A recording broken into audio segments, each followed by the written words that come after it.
Ավելի քան 770 միլիոն դրամ է դատախազությունը պահանջում մշակույթի նախկին նախարար Հասմիկ Պողոսյանից և փոխկապակցված անձից։ Հայցապահանջը փոփոխվել է այդ թվում Սահմանադրական դատարանի որոշման համատեքստում։ Նախկինում պահանջը 100 միլիոն դրամով ավելի էր 870 միլիոն։ Համաձայն ներկայումս քննվող հայցադիմումի գլխավոր դատախազության ապօրինի ծագում ունեցող գույքի բռնագազման գործերով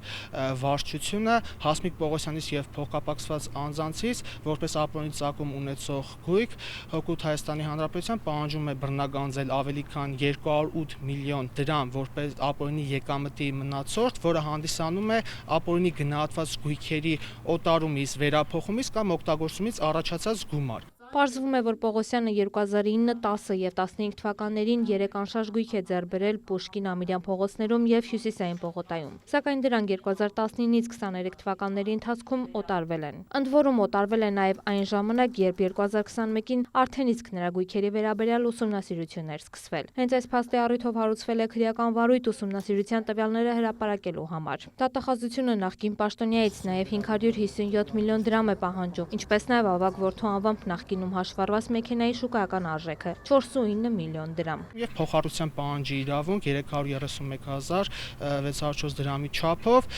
պահանջում ենք բռնագանձել նաև մեկ իրավաբանական անձում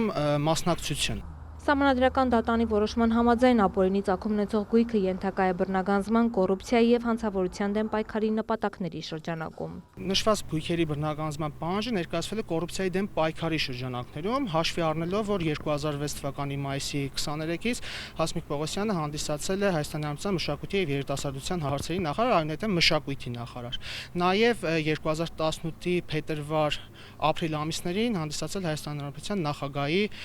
խորհրդական։ Ըստ բարձր դատարանի բռնագանձման է ենթակա նաև այն գույքը, որը ձեռք է բերվել պաշտոնը ստանձնելուց հետո։ Դատախազությունը ուսումնասիրությամբ հետ էր գնացել մինչև 2000 թվականը, սակայն Պողոսյանը պաշտոն զբաղեցրել էր 2006-ից։ Դատախազի խոսքով 2023 թվականի վերջի դրությամբ ընդհատակում գտնվող Պողոսյանի օրինական եկամուտները 153 միլիոն 721 հազար դրամ է եղել, իսկ գույքերի ձեռքբերման և ներդրումներին ուղղված ծախսերը մոտ 817 միլիոն դրամ, այլ ծախսերը մոտ 1 միլիարդ 270 միլիոն դրամ։ Նախկին նախարարի վերաբերյալ հայցը դատարանում է 2024 թվականից, սակայն դատաքննության փուլ դեռ չի մտել։ Հասմիկ Պողոսյանը հետախուզվում է 2021 թվականից։ Տաթև Խաչատրյան, Էդգար Դավթյան, լուրեր։